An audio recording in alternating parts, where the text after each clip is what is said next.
Good day, everyone. Welcome at Betweenity's webinar on the guidelines on vertical agreements that are presented by Betweenity and the Egypt Competition Authority. It is great to have all of you here, and we are really humbled that so many of you joined us. We have a wonderfully diverse attendee list, and we really value your time and your presence. A special welcome to Rana and Nadine of the Egypt Competition Authority. Rana is the head of the Mergers and Acquisitions Department at the Egypt Competition Authority, and Nadine is the head of one of the teams in the M&A department. Just before we start with the webinar, just a couple of words on Betweenity itself. We were founded in 2020. We are an independent Africa competition law and policy news provider, widely respected, and we render services to award-winning African competition law practices, corporates, economists, and advocates. We are currently rendering the services with two tools. The one is an app, and we have the premium version on the web that has a couple of other unique features. Betweenity monitors all 64 African competition jurisdictions in 11 languages on a daily basis, and we have an extensive database. So just to give you an indication, we focus on three main areas: news, legislation, and events, and you get a notification every time the database is updated, which is basically every day. At news, we focus and provide you with updates on legislative changes, new case law, policy developments, institutional developments, and so on. We post events where you can register from the website, all events on Africa competition law and policy, and the recording is added as soon as that is available. We provide the laws and the regulations and practice notes and guidelines of all 64 competition jurisdictions in Africa. And every day you get your mailer with the updates. Our premium version has recently been launched, and here you can basically click the variables that you want to choose, and it spits out your results in real time. If you are interested in a demo, you're welcome to email me, and my email address appears in the chat, so feel free to reach out. But now, the most important issue that we are going to discuss today. And that is, why do we have a webinar on Egypt's vertical guidelines? And we ask that specifically because in Africa, there are currently about 14 or 15 guidelines, either on restrictive business practices or abuse of dominance, that will say something about vertical agreements generally. And here you can see there's quite a spread of them in Africa. So why is it important that we focus on Egypt's guidelines? Well, firstly, the guidelines of Egypt bring with them new dimensions to the evaluation of vertical agreements. And this is quite important because these new aspects that Rana and Nadine will discuss today are still absent from many of the guidelines, well, all of the guidelines that's currently final. Secondly, vertical restraints face heightened scrutiny in Africa.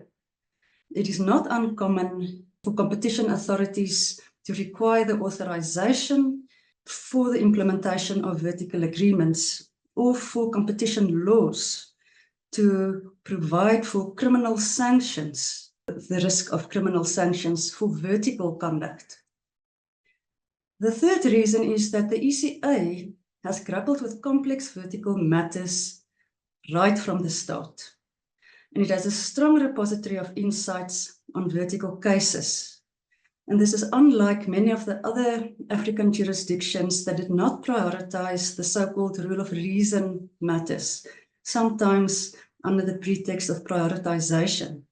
But it shows you the importance of dealing with those issues. Then another important reason, and this is actually such a soft reason, but so convincing. And I say this as somebody who has tracked competition law and policy developments for years. Dr. Montas, the head of the ECA, is highly regarded and is highly influential. And one wouldn't say it if you look at him, he's a very humble gentleman, but he's highly influential in Egypt, the Arab League, COMESA, where he is a commissioner, the wider Africa in terms of MOU, and internationally at the ICN.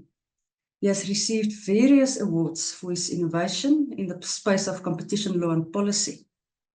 He's been instrumental in the establishment of a Prime Ministerial Committee just under the Prime Minister that consists of various ministries across various departments. And he's also been instrumental in the establishment of the competitive neutrality strategy that is unique in Africa.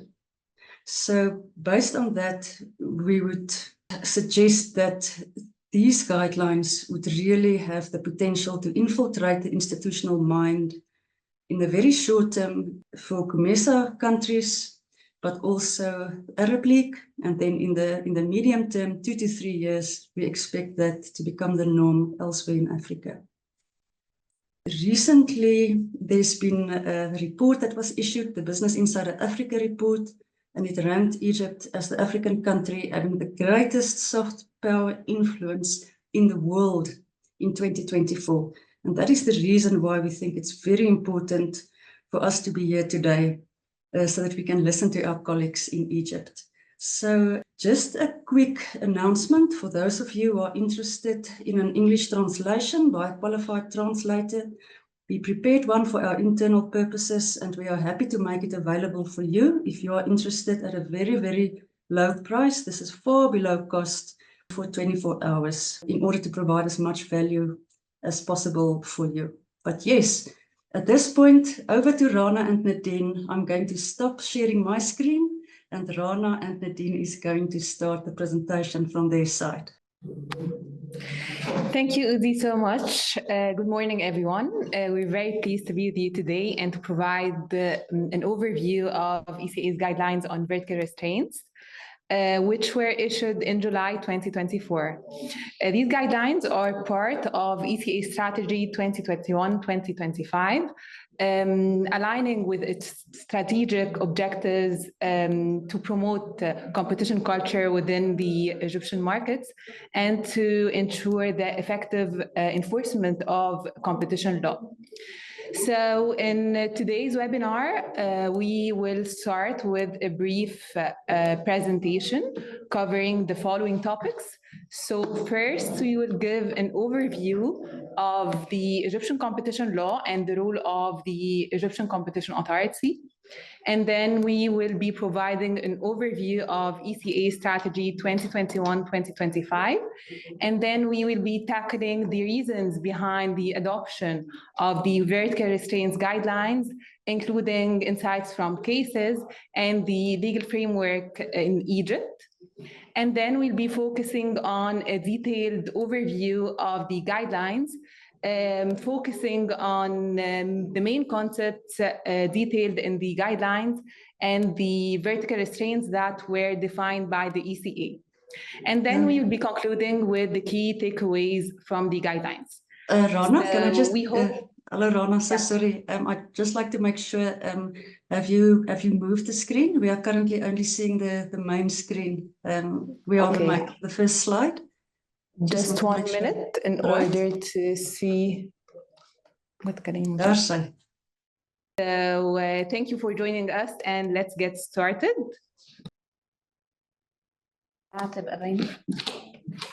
So first, the Egyptian competition law. The Egyptian competition law was promulgated in 2005 and entered into force in the same year after the enactment of its executive regulations. The law actually was amended 4 times. It was amended in 2008, and then in 2014, and then in 2019. And the most recent update was in 2022, by including the ex-ante control of economic concentrations among the powers of the Egyptian Competition Authority.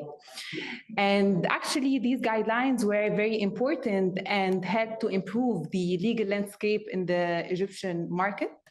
In fact, a recent evaluation of the UN ESCWA highlights these improvements, noting the substantial progress in the effectiveness of the Egyptian competition law and the enforcement practices followed by the Egyptian Competition Authority. So currently, the law includes the following pillars: a prohibition of the horizontal anti-competitive agreements under Article 6 of the law, a prohibition of anti-competitive vertical agreements under Article 7 of the law, a prohibition of certain abuses of dominant position exhaustively listed under Article 8 of the law, ex-ante control of mergers and acquisitions, and the ECA's mandate, of course, to prevent and address anti-competitive state measures under Article 11.5 of the law. Regarding the Egyptian Competition Authority, the authority was established in 2006, and it plays, of course, a crucial role in promoting competition in the Egyptian market through effective enforcement of competition law and, of course, preventing anti-competitive state measures. So, as you can see, ECA's vision is to raise the efficacy and robustness of the Egyptian economy by stirring competition within the markets. And as for ECA's mission is to instill competition policy by curbing anti-competitive practices and opening markets to new competitors with reduced barriers to entry while guaranteeing competitive neutrality, thus ensuring a competitive market that improves the welfare of consumers, businesses, and the national economy. So in order to achieve the aforementioned objectives, ECA established its strategy for the years 2021-2025. And the ECA strategy is constituted from four main pillars or four main strategic objectives. So first, we have effective enforcement of competition law. And then we have preventing anti-competitive state measures, disseminating competition culture, and enhancing institutional effectiveness. And of course, the issuance of the guidelines on vertical restraints are part of ECA strategy 2021-2025 as it's one pillar of its objectives in order to promote competition culture and to enhance the effectiveness of the Egyptian competition law and the effectiveness of the enforcement of the competition law. And now we'll start by the reasons behind the ECA's adoption of vertical restraints guidelines. So why did the ECA adopted such guidelines? Actually, ECA adopted such guidelines for two main reasons. First, in order to address observed market practices. In fact, ECA has found that through reviewing several contracts across several and different sectors, that there are recurring vertical restraints, such as resale price maintenance, for example.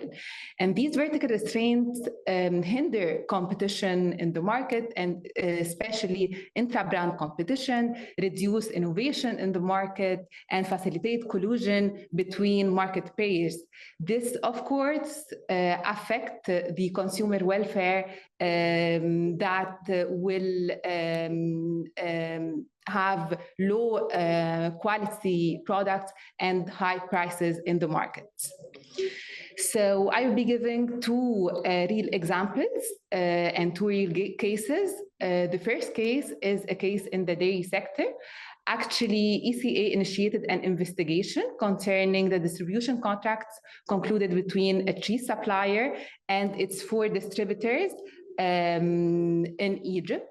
And we discovered that the contracts concluded between the parties included fixed resale price clauses, restriction on passive sales, and non-compete clauses. Of course, ECA's board of directors found that these contracts are in breach to Article 7 of the law, and we required amendments to the contracts in compliance with the Egyptian competition law, and of course, the parties to seize these practices. The second case is a case in the electronics sector. Actually, after reviewing thousands of contracts, ECA found that 10 suppliers of home appliances, together with their retailers, have included the MFN clauses, and actually wide MFN clauses, and resale price maintenance clauses in their contracts. And also here, ECA's board of directors concluded that these contracts were in breach to Article 7 of the Egyptian competition law, and required the parties to amend and remove the anti-competitive clauses that existed in the contracts. The second reason behind the adoption of the guidelines is the ambiguities in the law. In fact, Article 7 of the Egyptian competition law states that agreements or contracts between a person and any of its suppliers or clients are prohibited if they are intended to restrict competition.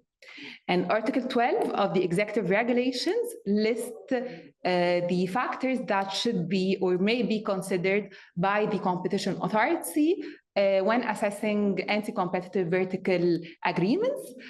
These factors include the impact of the agreement or contract on the freedom of competition in the market, the existence of benefits accrued to the consumer from the agreement or contract, and the considerations for maintaining product quality or reputation, security and safety requirements in a manner that does not harm competition. And of course, it appears that Article 7 of the Egyptian competition law lacks clarity on which types of vertical restraints are prohibited. And this lack of clarity made it difficult for market players to fully understand and to comply with the Egyptian competition law. So these reasons, of course, have pushed the Egyptian Competition Authority to adopt the vertical restraints guidelines in order to ensure that there are clear and actionable rules that can ensure effective competition, effective enforcement of competition law, and of course to provide legal certainty to the different stakeholders. So now I'll be giving the floor to my colleague Nadine, who will be tackling an overview on the vertical restraints guidelines, and she will be focusing also on certain types of vertical guidelines that were defined by ECA in the guidelines. Thank you. Hello, everyone. So I'm going to take you through the remaining part of this presentation, which will be the overview on ECA's vertical restraint guidelines. So I'm going to first start by giving you an overview about the structure and the content of these guidelines. So the guidelines is divided into main two parts. The first part is regarding the general provisions of Article 7 of ACL that my colleague Rana have just mentioned. And the second part is regarding to conditions of existence of anti-competitive vertical agreements according to Article 7 of ACL. And this part is divided into two main conditions to prove that there is a violation of Article 7 of ACL. The first condition is the existence of a vertical relationship. And in this part, ACA should prove that there is a vertical relationship between economic operators that are active in different levels of the supply chain. And those economic operators should be independent. Accordingly, in this part, we have in the guidelines two parts. The first part is tackling the agreements within the meaning of Article 7 of ACL, and the second part is the agreement that falls outside the scope of application of Article 7 of ACL, and that focuses mainly on agency agreement. So if I could take you through the agency agreement and how ACA assess if a contract is considered as an agency agreement or a distribution agreement that falls inside the scope of application of Article 7. So according to the guidelines, the definition of an agent is a legal or natural person that is entrusted with the power to negotiate and to conclude contracts on behalf of another person, either in the agent's own name or in the name of its principal, for the purchase of goods and services by the principal or the sale of goods and services supplied by the principal. So, according to the guidelines, it should be assessed if the agent bears any significant financial or commercial risks in relation to the contract concluded or negotiated on behalf of the principal. And for the definition of financial and commercial risks, it includes risks to which the agent is exposed due to his connection with the activities for which he has been appointed by the principal. And according to the guidelines, there are two types of financial and commercial risks. The first one is the risk that are related to the contract and concluded by the agent on behalf of the principal. And the second type of risks is the risks that are associated with the investments that are considered necessary for the agent to do his job. So in the guidelines, ACA provides some factors that could be taken into consideration in the assessment of whether an agreement is considered to be an agency agreement or a distribution agreement that falls inside the scope of application of Article 7. So among those factors, the first one is in agency agreement, the agent also acts as a representative of the producer or the supplier. However, in distribution agreement, the distributor is always considered as a customer of the producer or the supplier. Also, in agency agreement, the main task of an agent is to facilitate the distribution process. However, in distribution agreements, the main task of the distributor is to handle the distribution process. Also, we have usually the agent does not bear any responsibility for after-sales services, unlike the distributor that is usually responsible for all the after-sale services.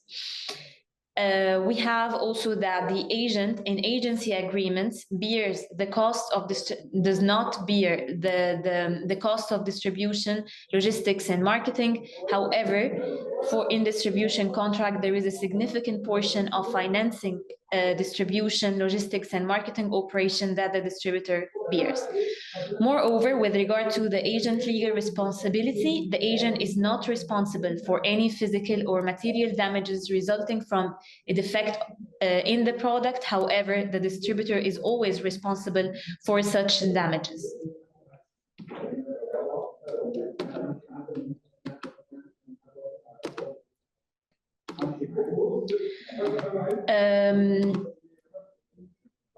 So the second condition of the existence of an anti-competitive vertical agreement according to ACL is the existence of a vertical agreement that restricts competition. And in this part of the guidelines, ACA provide first elements that should be taken into consideration when assessing vertical agreements. And the second part is the anti-competitive effect that could result from vertical agreements.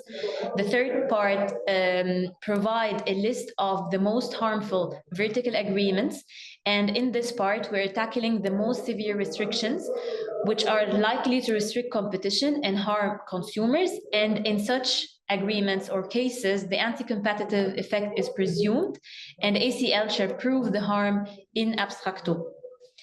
So in this part, we're going to tackle three main agreements or vertical agreements. The first one is the resale price maintenance, and then the restriction of passive sales, and lastly, the most favored nation clause.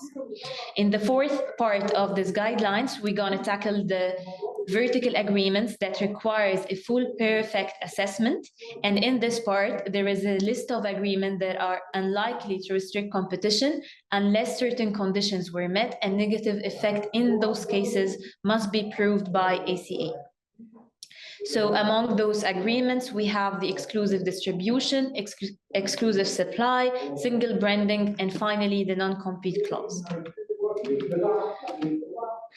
So now we're gonna focus on the resale price maintenance. And according to the guidelines, the resale price maintenance is one of the most harmful vertical agreements. And it was defined in the guidelines as a vertical restraint by an upstream supplier that constrains the sales prices of downstream resellers, such as retailers or distributors. So in cases of resale price maintenance, always the anti-competitive effect of such an agreements are presumed by ACA, and the types of anti-competitive effect that could result. One, there is a restriction of intra-brand competition, the facilitation of collusion between distributors and retailers, and the facilitation of the collusion between suppliers and producers through the reduction of the fluctuation of prices in the downstream market, and by increasing the transparency of the market. Finally, this will lead to a higher prices and a reduction in the level of innovation. So according to the guidelines, we have 4 types of RPM. 2 of them are considered to restrict competition, and the other 2 does not considered as a restriction for competition. The first 2 are the minimum RPM and the fixed RPM, and those 2 types of restrictions are considered the most harmful to competition, and the other 2 types are the maximum RPM and recommended RPM, and they are always treated as less problematic than the minimum RPM and fixed RPM, unless it will be perceived as a fixed RPM. So the second type of agreement that is considered as one of the most harmful vertical agreements, we have the restriction of passive sales. And there is a differentiation between the active sales or the restriction of active sales and the restriction of passive sales. And if we're going to define the restriction of passive sales, it's the limitations of the buyer's ability to actively approach customers in a specific territory or customer group. However, regarding the restriction of passive sales is the limitation of sales made in response to unsolicited requests from individual customers. So what are the types of sales that are restricted or prohibited under Article 7 of ACL, and those that are not considered as a prohibition of Article 7? Regarding the restriction of passive sales, it's not considered a violation of Article 7 of ACL if it will fulfill 3 main conditions.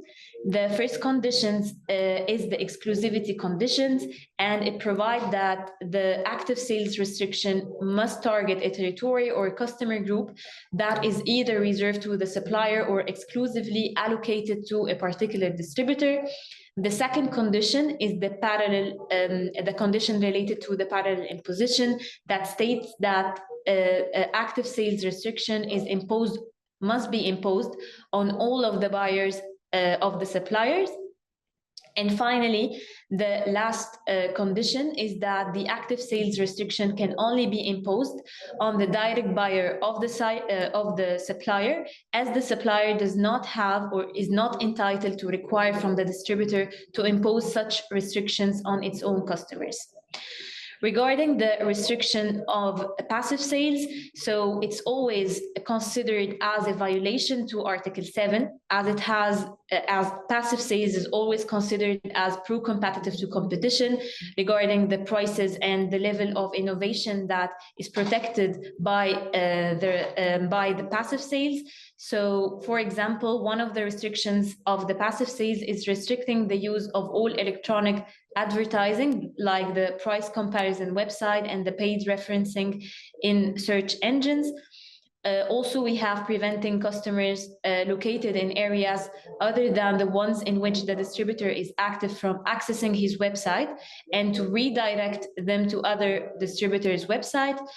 There is also one of the restrictions is preventing distributors from selling through online platforms, and finally requiring that the distributor achieve a certain share of total sales through his stores to allow him to sell via electronic means. So the next harmful vertical agreement that is tackled in the guidelines is the most favored nation clause. And the MFN is defined in the guidelines as a vertical agreements where one party cannot provide products at prices better than those offered by the other party.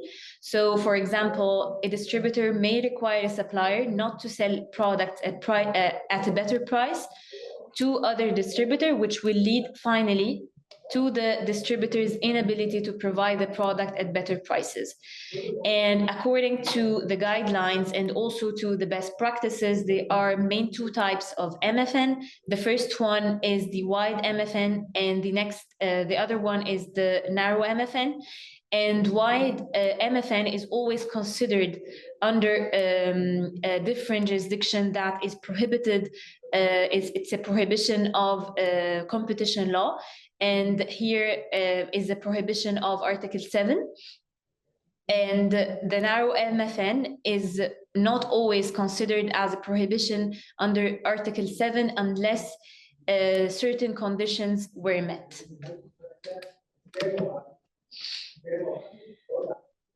So the final vertical agreement that we will tackle today under the guidelines or the vertical guidelines is the non-compete clause. And the non-compete clause is one of the less problematic vertical agreement under the guidelines. So several conditions must be met to prove that this non-compete clause is considered anti-competitive and breach Article 7 of ACL.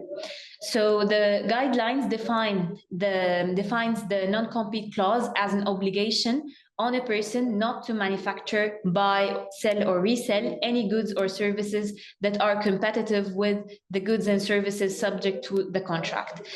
And there is a differentiation between two types of non-compete clause. The first one is the non-compete clause applied during the term of the contract. And such agreements or such clauses is not considered anti-competitive if it fulfills some conditions. The first one is it should be indispensable for the protection of the know-how supplied or the subject to the contract. It must be limited in scope. And finally, it must be valid for 1 year beyond the original contract expiration date. The second type of the non-compete clause is the non-compete clause that are applied after the end of the contract, and those clauses are not considered to be anti-competitive if it fulfills the following conditions. The first condition that it must be limited in time. So in general, the appropriate time period for a non-compete clause is considered to be 5 years. The second condition is that it must be applied within a specific geographical scope. And finally, there must be an objective reason behind including such clause in the contract. So by this, this is the structure of the Egyptian Competition Authority vertical restraint guidelines. And in this presentation, we have tackled the main factors or main agreements, vertical agreements that are considered as a prohibition of Article 7 of the Egyptian competition law. And the first types of agreements was the most harmful agreement, like the RPM, the passive sales or the restriction on passive sales, and finally the most favored nation clause, and the less problematic vertical agreements like the non-compete clause.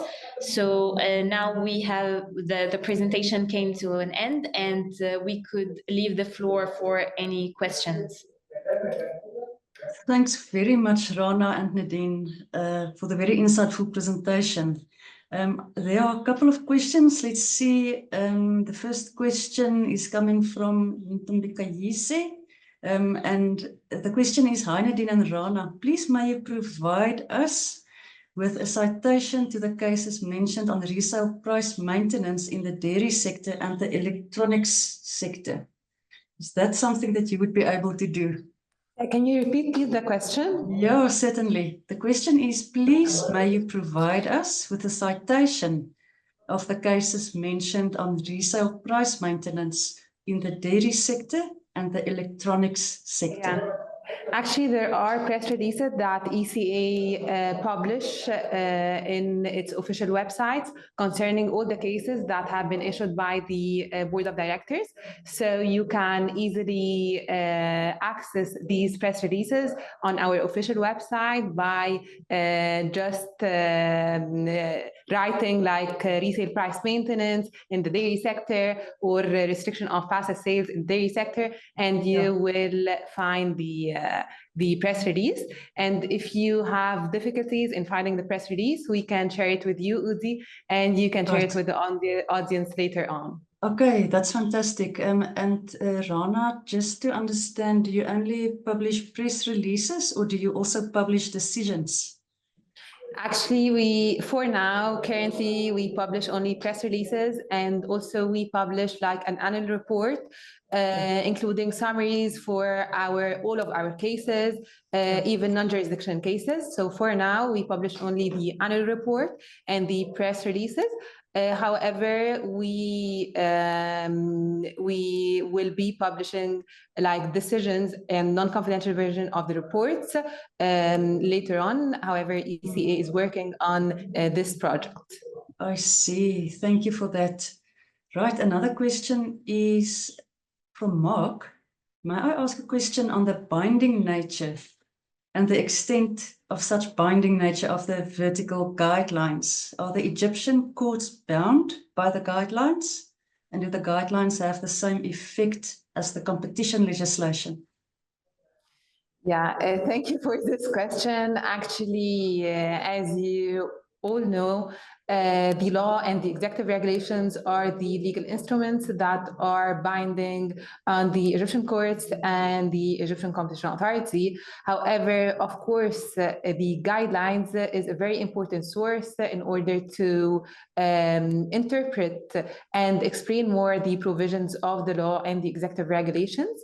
So the guidelines will be, of course, taken into account when assessing and concluding the assessment by the Competition Authority, because, of course, we published the guidelines, so we will be in alliance and in accordance with the guidelines. However, just to make sure that you understand well the legal landscape in Egypt, we have the law and then the executive regulations, and then the guidelines that came only to interpret and provide more transparency and more clarity of the provisions of the law, and does not bring any new provisions or any new rules. Right. Thank you for that. Shall I ask the question, do the RPM prohibitions include online resale price maintenance? In other words, does it affect electronic trading? Nadine, I think this is something that you touched to some degree, but if you can possibly just explain it to us in Yes. normal language. So all the provisions of the resale price maintenance are applicable on online sales or online businesses. Like the original types of businesses. So there is no comparison, or there is no other types of conditions or other factors that is taken into consideration when assessing if the resale price maintenance is applied on online platforms or in normally in stores and in the normal types of activities. Right, thank you for that. Then we have a comment that says there are difficulty in accessing the ECA's website from outside of Egypt. It doesn't load when it is accessed from Germany. And I wonder whether you had something like this before. No, actually, normally there are no any difficulties accessing ECA's official website. However, you can also access our LinkedIn page and Facebook page, and we publish also the press releases regarding our cases on our social media pages. So it may be easier for you to access our press releases through these channels. Right, thank you. I'm also mindful that the ECA's website has changed in the past 2 or 3 months, and I wonder whether that might also relate to the issue. But yeah, Anonymous, you are welcome to contact me and maybe we can find a solution there. At some point I had trouble in accessing the website as well, but that is... Yeah, but currently I think that it's all resolved, so you can access easily our website, the English version and the Arabic version also of the website. Right, right, that's great. Thank you for that. Then, let me just quickly have a look. Prishni from the Mauritius Competition Commission says, very interesting presentation. My question is whether there's a market threshold that the enterprise should meet for the ECA to look into vertical restraints. Yeah. Can you repeat the question, please, Odie? Yes, the question is there a market threshold, probably in terms of market share, that the enterprise should meet? Yeah, actually there is no market share threshold in the law or the executive regulations, as well as in the vertical restraint guidelines. So the conditions provided by Nadine are the only conditions that apply in our case. That's very interesting. However, if the vertical restraint depends on the type of the vertical restraint. So if the vertical restraint, we oblige to go through like an in-depth assessment of the anti-competitive harm. Of course, we will be considering the market share of the firm that is operating in the upstream or in the downstream. However, there is no binding rule on ECA to look at a specific market share threshold. Right. Thank you for that. Tala is at the Stellenbosch University. He says, thank you for the presentation. Is the Egyptian competition law and the guidelines largely based on the French or European competition law? What foreign jurisdiction is used by the ECA for guidance? Yeah, of course, we usually use the instruments and the documents of the European Commission and l'Autorité de la concurrence française. Right. Right. I see Mark said also that he was an issue regarding accessing the website. So you can, Mark, so you can access our social media pages, and we can also provide the press releases by email if you want. Right, thank you. Mark says, adding to the question of Tala, may I ask what on the differences, what the differences are between the ECA vertical guidelines and the European Union vertical regulation and guidelines? There is no, as you know, for the application of the vertical agreement or laws in different jurisdiction does not differ from a jurisdiction to another. However, the Egyptian vertical agreement guidelines is framed and shaped to focus on the most vertical agreements that are common in our markets and that are common in the market practice, and they are spreaded in the market, and so there is no big differences between the assessment and the conditions that we apply to tell if a vertical agreement is considered as a violation to competition law or not. However, maybe the type of assessment and that we do is a little bit different from the EU because it's different markets with different backgrounds. So the application is different. However, we apply probably or the same conditions as the EU and other international jurisdictions. Right, thank you for that. I also have a question, and that pertains to the treatment of intra-brand competition. If you can explain what is the ECA's conceptual framework when thinking about the lessening of intra-brand competition. In many countries, the view is that as long as there's not a lessening in inter-brand competition, they don't really care about a lessening of intra-brand competition. And I'd like to hear from you, do you see the promotion or the preserving of intra-brand competition as something that is quite important in and of itself in the Egyptian market? Yeah, of course.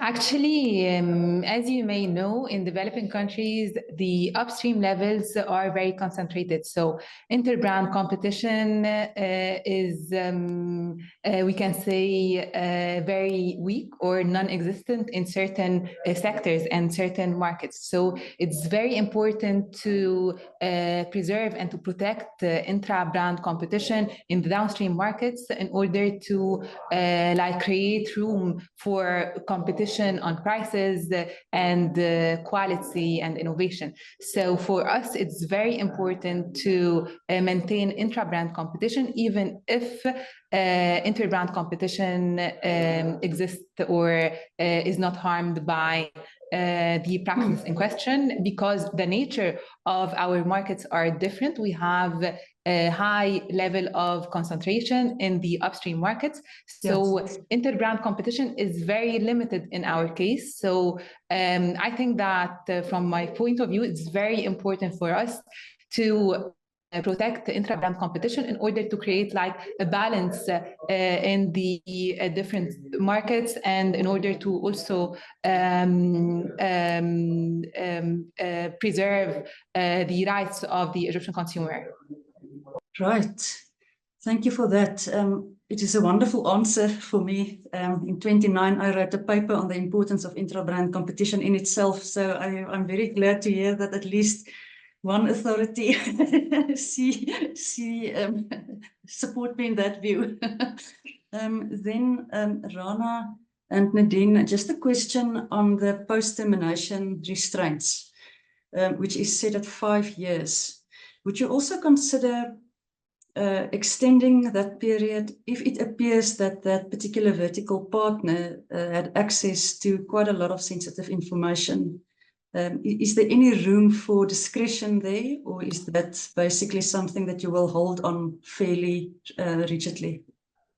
Of course, we can amend the duration of the 5 years, and it depends actually on the nature of the different markets and on the cases that the ECA will be observing. So I think that this version of the guidelines in general can be improved and will be improved.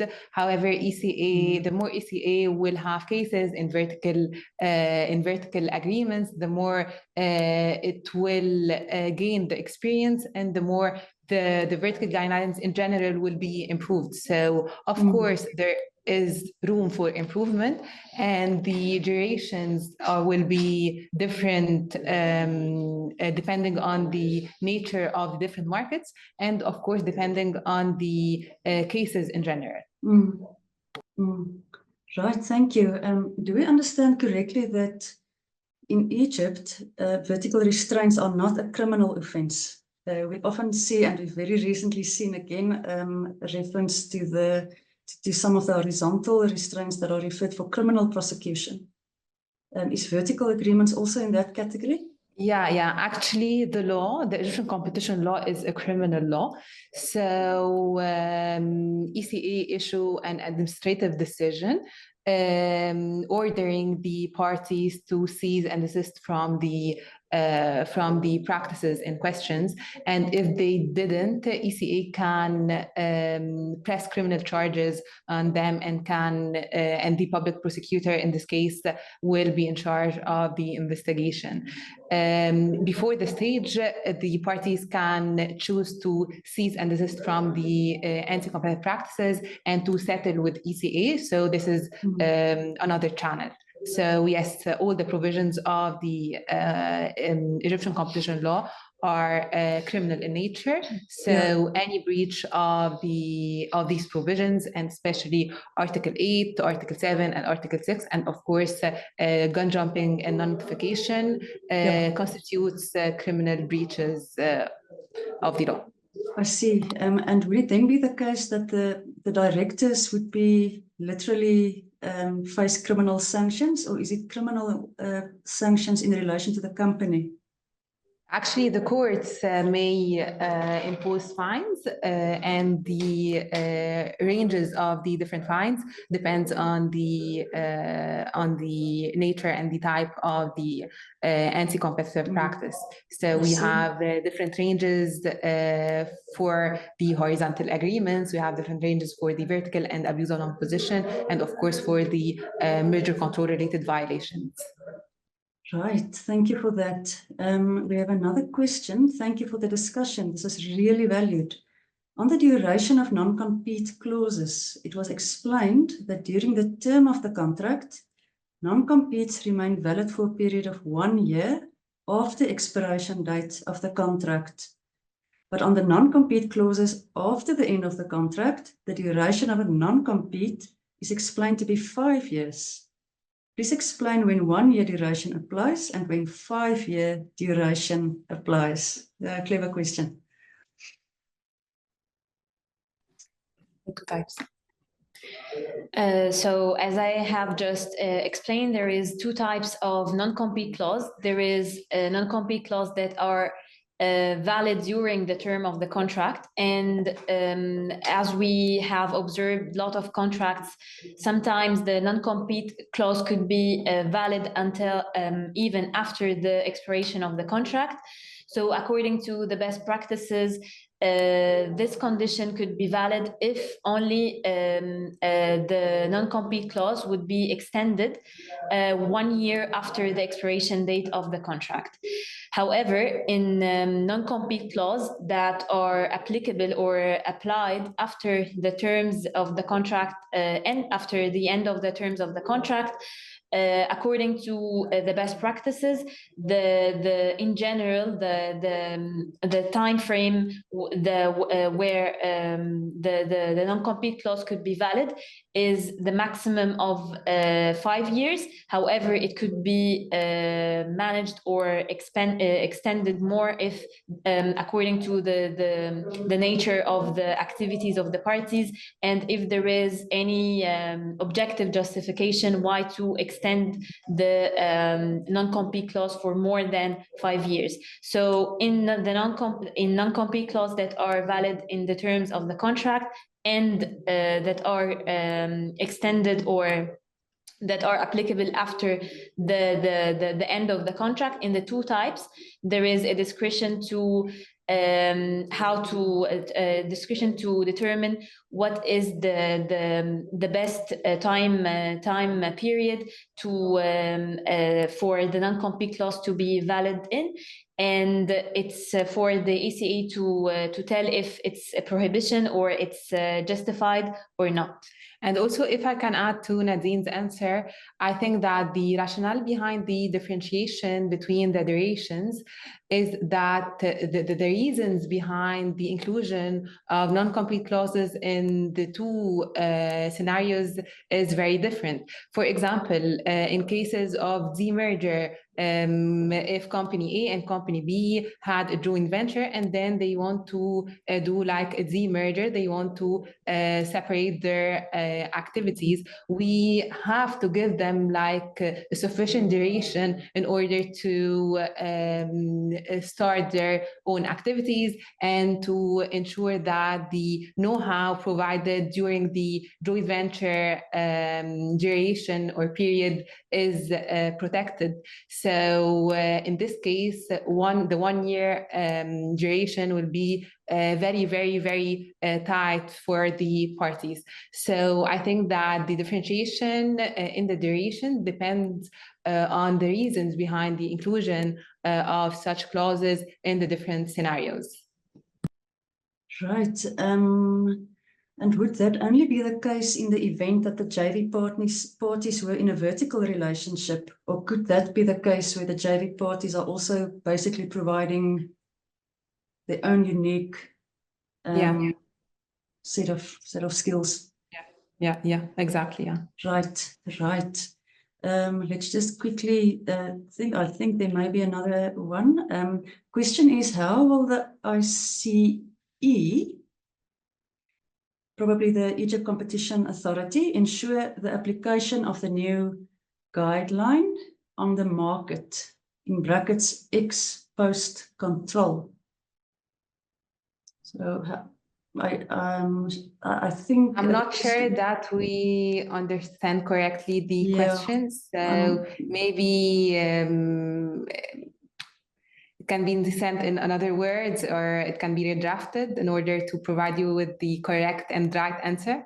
Right. Maybe Shamai, if you wouldn't mind just rephrasing your question. I think the question is how the Competition Authority will ensure the application of the new guideline.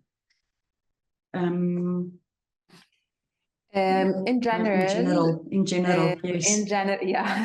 In general, the rationale behind adopting such guidelines is to provide guidance for the different stakeholders in the different markets.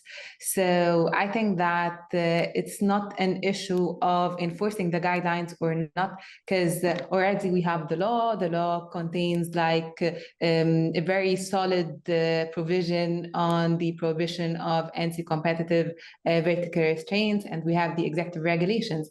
However, the role of the guidelines is to provide like a more clear image, a more clear vision on what is considered by the authority as anti-competitive and what is not considered as anti-competitive. So the guidelines here is an instrument to help more the different stakeholders and provide more legal certainty in the different markets.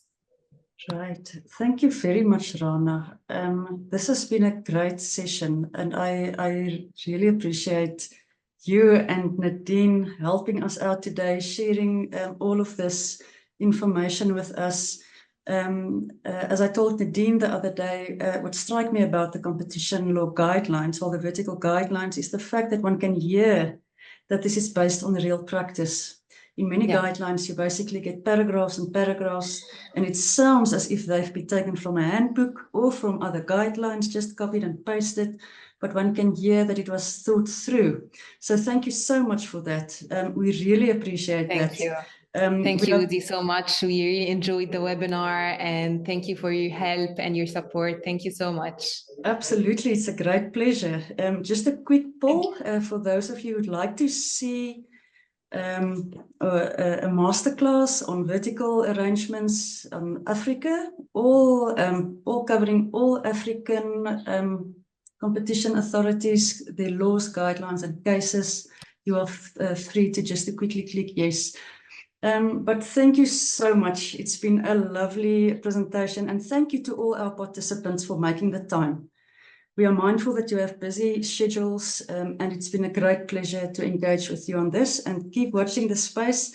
We are having a couple of interesting webinars that will be coming up, but we will keep in contact with you on LinkedIn.